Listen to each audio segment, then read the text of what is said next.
Vamos a aclararles que esta es una clase de consulta general, digamos, aunque bueno, hemos aclarado, bastantes consultas estos últimos días. Por un lado me pone muy contenta, como ya se los adelanté en el audio, porque el hecho de que ustedes tengan consultas quiere decir que están leyendo el material. Eso la verdad que está muy bueno. Segundo, también, si bien también se los habíamos explicado la semana pasada, y creo que esta también, en un audio, hemos reducido, digamos, la cantidad de escuelas que nosotros les vamos a pedir a ustedes que conozcan. No van a ser todas las escuelas, ni todos los enfoques que están en la bibliografía, ni todo lo que tienen como soporte en el Power, ¿sí? Por lo tanto, les vuelvo a recordar que las escuelas que nosotros necesitamos que ustedes conozcan, son, primero, la Escuela de Administración Científica del ingeniero Taylor, ¿sí? La Escuela de Administración Industrial y General de Henry Fayol. Fayol es el que ha implementado el tema de las funciones, no se olviden, y el tema de los 14 principios. Después tenemos la Escuela de Relaciones Humanas, específicamente de Elton Mayo, quien realizó el famoso estudio de Hawthorne. Cuarto, el modelo sociológico de la burocracia, así se llama, lo que nosotros ya, denominamos comúnmente escuela de la burocracia, se llama modelo sociológico de la burocracia, ¿sí? Después tenemos la Escuela Teoría de las Organizaciones, de Simon. Hemos visto también la Escuela de Sistemas del ingeniero Ludwig von Bertalanffy, y creo que no me estoy olvidando de ninguna. Si bien he recibido y he contestado dudas sobre otras escuelas, por ejemplo, la Escuela de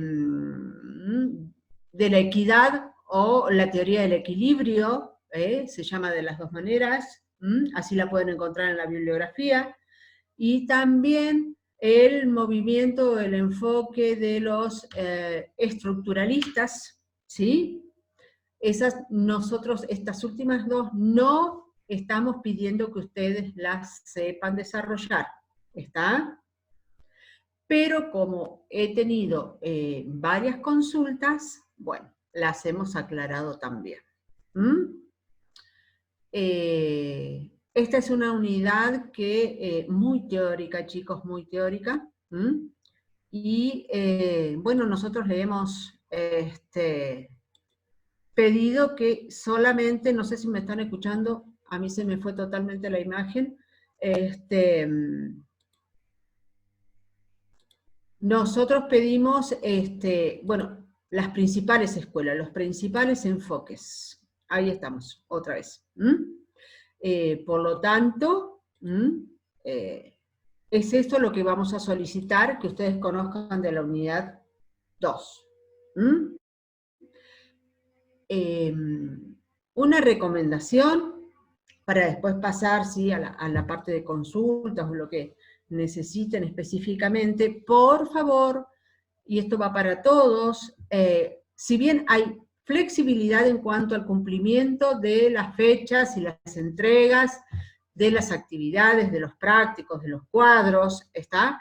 Por favor no dejen de hacerlo, porque a medida que ustedes los van haciendo, pueden ir conociendo si tienen las cosas realmente en claro o no.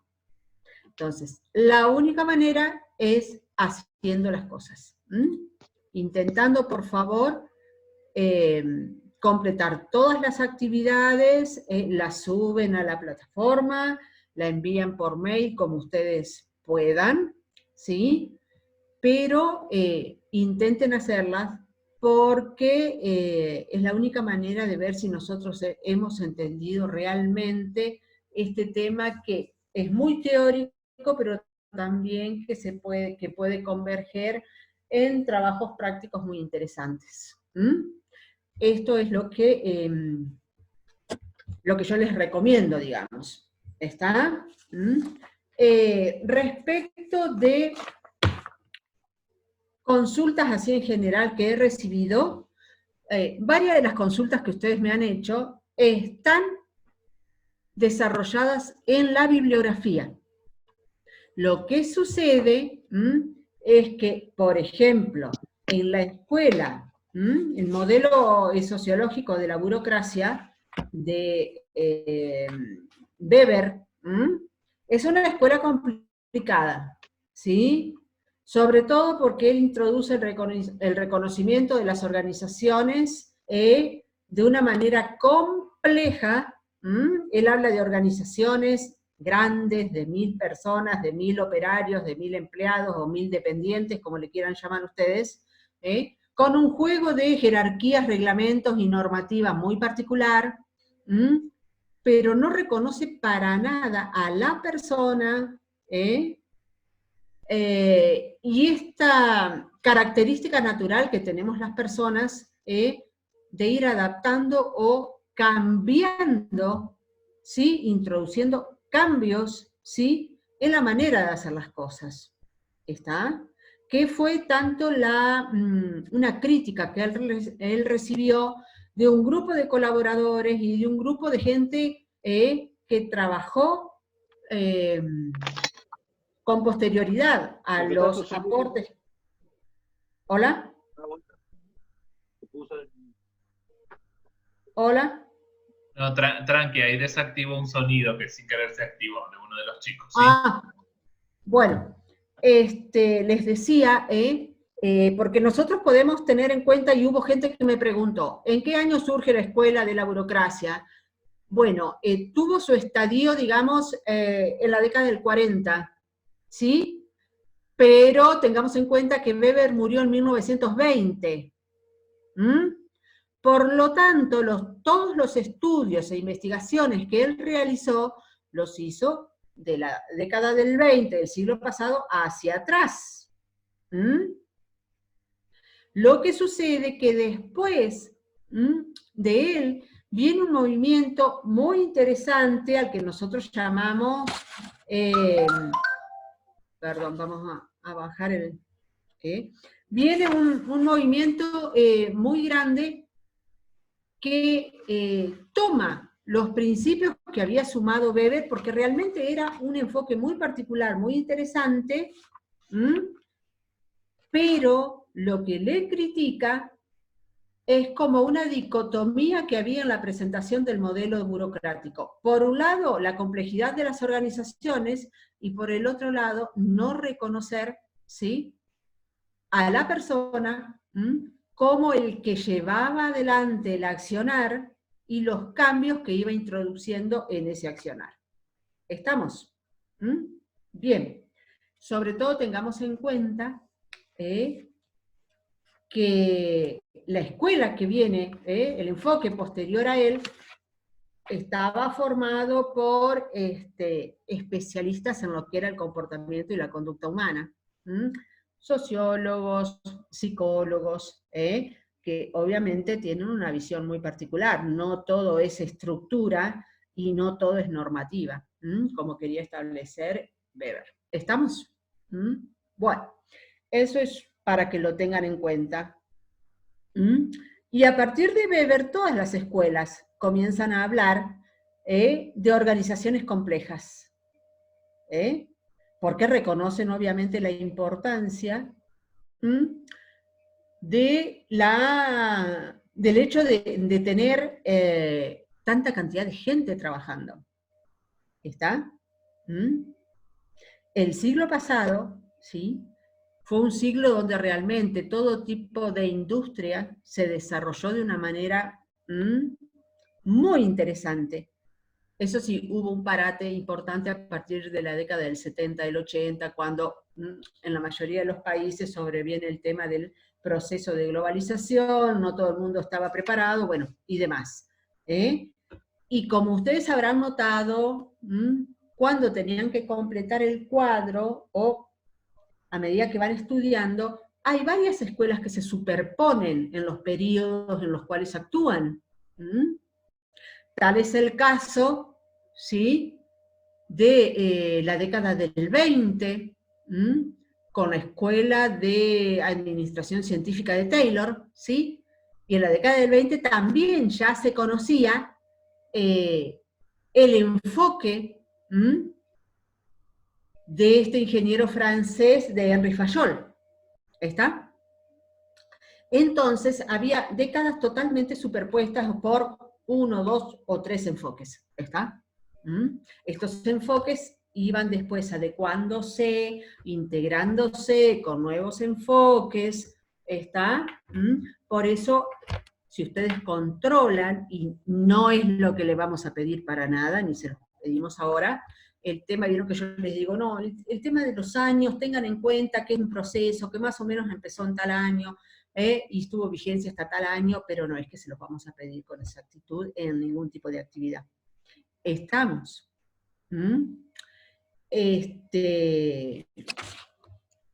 Por otro lado, así como me hicieron consultas sobre la escuela estructuralista, ¿sí?, también me han hecho consultas sobre la teoría del equilibrio.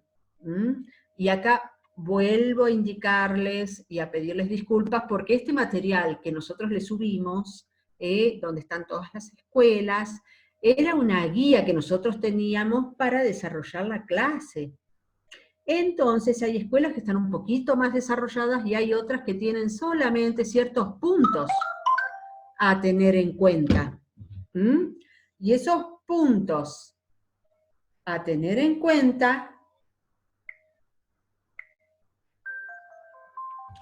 eran, por ejemplo, en la teoría del equilibrio, bueno, no olvidarnos de los participantes, de que cada participante recibe compensaciones, que las compensaciones tienen que cerrar siempre con los aportes, porque si no, de lo contrario, la gente se desmotiva y no quiere continuar trabajando en la organización, y se produce lo que es el alejamiento de los aportantes de las organizaciones. ¿Estamos? Esto es lo que buscaba la teoría del equilibrio, ¿sí? Pero nosotros no le pedimos la teoría del equilibrio, ¿está? Nosotros les pedimos las generalidades de la escuela, como dijimos, de Taylor, el enfoque de Fayol, Elton Mayo con su escuela, Weber, ¿sí?, la escuela teoría de las organizaciones con Herbert Simon, ¿sí?, y la escuela teoría de sistemas encabezada por Berta Lanfi. ¿Estamos? ¿Sí? Si me permitís, simplemente para que sepan, porque por ahí en el Moodle hay como una guía, un cuestionario de preguntas, que básicamente el cuestionario se basa la idea es que ustedes vean algunos puntos de toda la lectura, es como una prueba de lectura, ¿me entienden? Entonces, hay preguntas sobre las escuelas, qué sé yo, la escuela de la teoría del equilibrio, etcétera. Hay preguntas de estas que les está diciendo Susana que no vamos a tener en cuenta, de las escuelas que no vamos a tener en cuenta, pero bueno, es a fin de que ustedes puedan autoevaluarse en la lectura, ¿sí? Y eso también sirve para nosotros para saber que ustedes están trabajando con las herramientas que le brindamos, ¿sí? Pero ahí Susana les está aclarando bien cuáles son aquellas escuelas que vamos a tener en cuenta al momento de evaluar, que no sabemos todavía cómo vamos a hacer, ¿sí? Está muy bien. muy bien, muy bien. Bueno, esta era una pequeña introducción. Yo no sé si ustedes tienen alguna duda o consulta en particular sobre alguna de estas escuelas, si lograron entender, si han logrado armar un pequeño hilo conductor, específicamente en qué. Y esto creo que lo hemos retomado un montón de veces. ¿Qué es lo que nosotros pretendíamos? Primero, con este cuadro que diseñó Francisco, es que ustedes, de todas las escuelas que nosotros le pedimos, ustedes tienen que tener en cuenta, bueno, quiénes fueron los principales investigadores que trabajaron, medianamente si estaba ubicada en la mitad del siglo pasado o en la época, no sé, de la toma de la Bastilla, que fue el proceso que dio la independencia a Francia, ¿no? En 1789, o sea, muchísimo más atrás. Nosotros queremos que ustedes digan, bueno, mitad del siglo pasado, principio del siglo pasado, como para que ustedes puedan armar un hilo conductor. ¿Está? Primero tal escuela, después esta, y que cada una de las escuelas toma y desarrolla un elemento ya mencionado en la unidad 1 dentro de la teoría general administrativa. Recuerdan que teníamos las personas, las tareas, la estructura, el ambiente, la tecnología, bueno, eso es, ¿está? Ustedes tienen que armar un hilo conductor en base a esto, ¿sí? No le vamos a pedir ninguna cosa rara. Lo que sí, muchachos y muchachas, ustedes vieron que esta es una asignatura que tiene un vocabulario técnico muy rico. ¿A qué le llamamos vocabulario técnico? A estas nuevas palabras, nuevos conceptos que nosotros vamos conociendo. Y que sí, yo tengo que tener en cuenta para lograr poder hilvanar todos los temas. O sea, cuando yo digo hilvanar es relacionar todos los temas. ¿Estamos? Así como Weber hace hincapié en la estructura, una estructura rígida, donde todo está escrito, todo está en la normativa, en las leyes, muy reglamentado, con mucho control, ¿sí? Weber se caracteriza por eso, o sea, todo tenía que estar escrito, todo basado en la autoridad, el poder, las comunicaciones totalmente formales, ¿sí? El carácter racional y la división del trabajo, muy marcado, está, que también fue una pregunta que me hicieron, sobre el tema de la participación de los grupos formales e informales. Acá, participación de grupos informales no había para nada, porque Weber no los veía, no los observaba, ¿está? Y cuando hablamos de grupos informales, yo creo que ya todos tienen que tener en claro, y si no se los aclaro ahora, que nos estamos refiriendo a grupos de trabajadores que establecen vínculos entre sí, pero que esos vínculos no están establecidos por las leyes y las normas que tiene la organización, ¿está? No es que el jefe de, no sé, de la sección 1 se relaciona solamente con los empleados de la sección 1, no. Supongamos como nosotros, nos conocemos todos, bueno, ahora por esta situación es que quizá apenas nos hemos visto en el curso de ingreso o en la primer clase, pero hay algunos compañeros con los cuales yo puedo establecer una relación porque nos sentamos cerca, porque venimos de la misma provincia, porque estudiamos juntos, porque hemos hecho un trabajo para inglés juntos, ¿está? ustedes establecen otros tipos de relaciones, ¿está? Que no es lo que está pedido, ni citado en el reglamento o en la normativa de la facultad. Lo mismo sucedía en estas empresas, que Weber, que era sociólogo, tomaba como un modelo, ¿está? El objetivo de él era que toda organización estaba formada por miles de operarios, o sea, no eran 4, 5, 10, eran miles, pero con mucho control. La jerarquía muy marcada, muy reglamentado todo, los objetivos muy bien definidos, y donde el hombre era solo un recurso, como la luz, como el agua, como la madera que se podía utilizar para fabricar los muebles en esa organización. ¿Estamos? Solo un recurso era el hombre. ¿Está? Entonces, no tenían una visión de que el hombre realmente podía llegar a modificar todo lo que estaba establecido por una normativa en una organización. El único que lo modificaba era el hombre. ¿Está? El único que podía adecuar esa normativa a los tiempos, como los tiempos y las sociedades iban cambiando, era el hombre. ¿Sí? Y esto es lo que toman los especialistas que vienen después de Weber. Les aclaro, Weber murió en 1920, y la escuela de la burocracia tiene su aparición, su furor, bueno, así ubíquenlo, en la década del 40 del año pasado.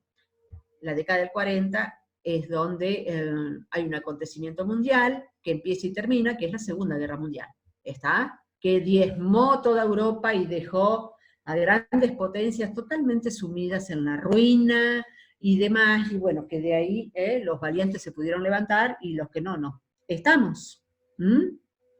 Entonces, si bien muy criticado Weber, pero lo que hizo él, sus estudios, como los estudios de Taylor, como las funciones que incorpora y los principios de Henry Fayol, todas las escuelas lo tomaron. Lo han retomado de distintas formas, lo han desarrollado, lo han ampliado, lo han incorporado, lo han integrado, pero esto es lo que yo quiero que a ustedes les quede, que no es que venía un chiflado acá y se ponía a inventar una nueva normativa o una nueva manera de administrar. En ese momento todavía no se hablaba de gestión, ¿sí? La palabra gestión en la administración se incorpora, yo diría que con el proceso de globalización, década del 80-90 del año pasado, está aproximadamente. ¿Estamos? Bien, y así como la escuela de la burocracia, uno la menciona y la tiene muy, muy en cuenta, también hubo gente a los que se les llamó estos especialistas que hablaban de disfunciones de la burocracia, ¿está? También hubo especialistas, lo tienen mencionado en el Power, pero nosotros no vamos a hilar tan fino, no se lo vamos a pedir, ¿está?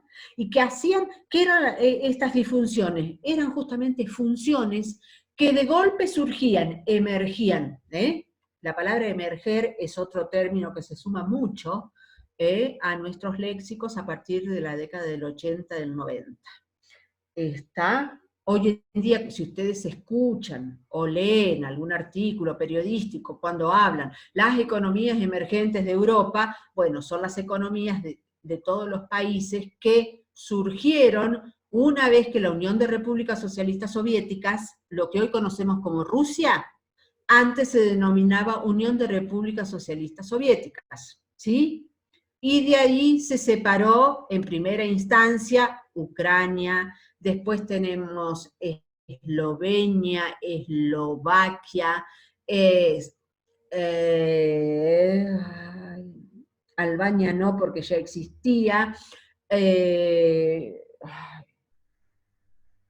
El tema de la República Checa, que existía, pero no con la extensión que tiene ahora. Yugoslavia, Yugoslavia se bifurcó totalmente en la década del 90 del año pasado, fines de 80-90, con también ahí estaba en el medio de la gran guerra de Kosovo, de donde surge, por un lado, Serbia-Montenegro, después Serbia, algo con otro nombre complicadísimo que no me acuerdo ahora, que todavía es como que está todo en reacomodamiento, ¿sí? Y a todos estos países nuevos, que no tienen más de 30 años de haber surgido, tuvieron un auge al inicio de sus economías muy interesante porque se dedicaban justamente a la industria que el resto de los países de Europa ya no se dedicaban, ¿está? Entonces, bueno, fortalecieron bastante unos 30, 40 años iniciales de su existencia. Hoy en día, con la pandemia que hay, estamos todos en la misma situación. Países muy desarrollados como países en vías de desarrollo o subdesarrollados, porque eso es a criterio personal, como podemos ser nosotros. ¿Está? Pero era todo esto para decir economías emergentes. ¿Está? Hubo una nueva constitución política en toda Europa, y estos son países nuevos. Por eso se los llama países emergentes, y a sus economías se las llama economías emergentes. ¿Estamos? Bien. Bueno, la escuela de la teoría del equilibrio no se las vamos a solicitar, pero es muy fácil de entender. Lo que pasa es que era muy escueta la guía que ustedes tienen ahí.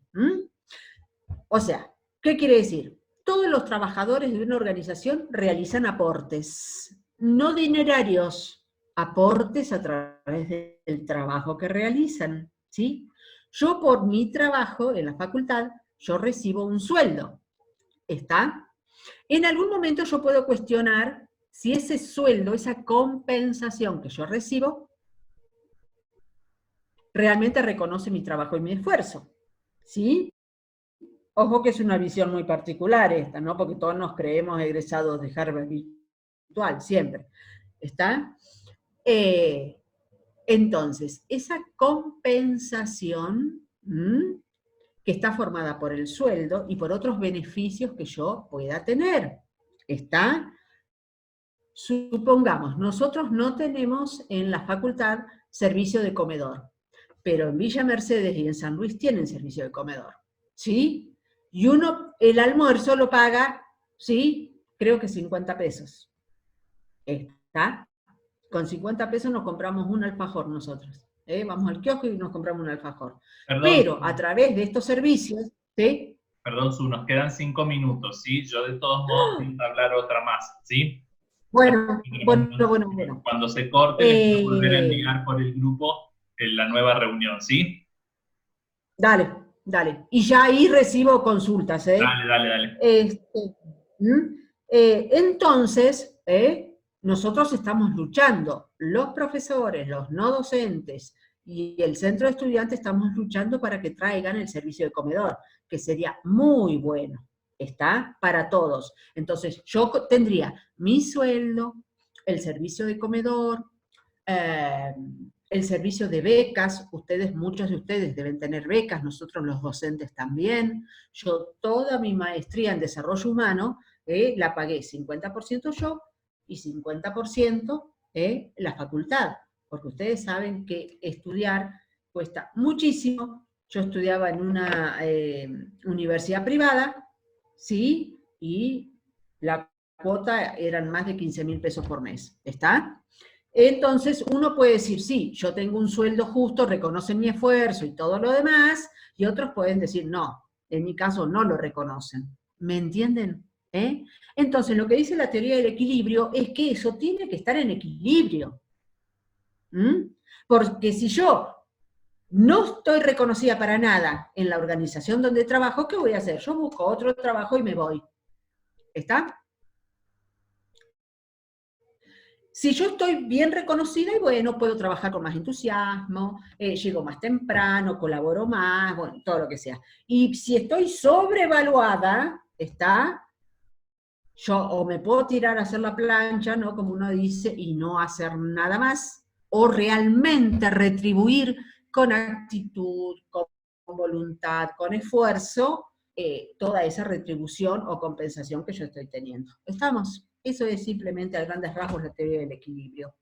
Y después me parece que, bueno, no hubo grandes problemas con la escuela Teoría de las Organizaciones, de Herbert Simon, donde, ¿qué es lo que se estudia? La conducta organizacional, que es el objeto de estudio de la administración. Eso lo vimos en la unidad 1.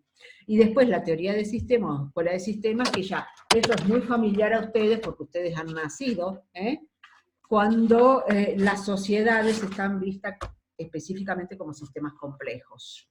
¿Está? Bueno, cortamos acá, Francisco, si estás conectado, y abrimos otra reunión para las consultas. Sí, de nuevo ahora por el grupo les mando la invitación, sí, para una nueva reunión, ¿ok? Perfecto, entonces salimos de acá y esperamos la otra, ¿sí? Perfecto. Bueno.